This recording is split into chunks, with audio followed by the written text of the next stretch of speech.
wannan ɗan waken shekara ɗaya cif da na karɓa a matsayin gado na. Shi ne na ajiye duk wani bako na in ya zo ina ɗaukowa ya ci guda ɗaya.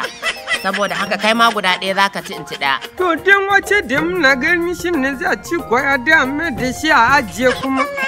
Samun waje. To ba taimako zan ma ba. In ka je gida maman in kwagiri take ko kwangiri tana baka? Maman kwagiri ma ba ban abinci a dan mun je gurin shi.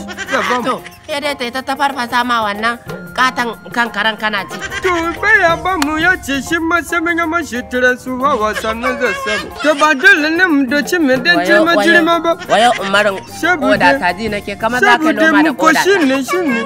Kala ya cinye katan. Ayo Allah dan wake na. Mun gode haka ma mun gode. Sai nan ku daga loma ɗaya haka ya ƙiba. Kure kuwa.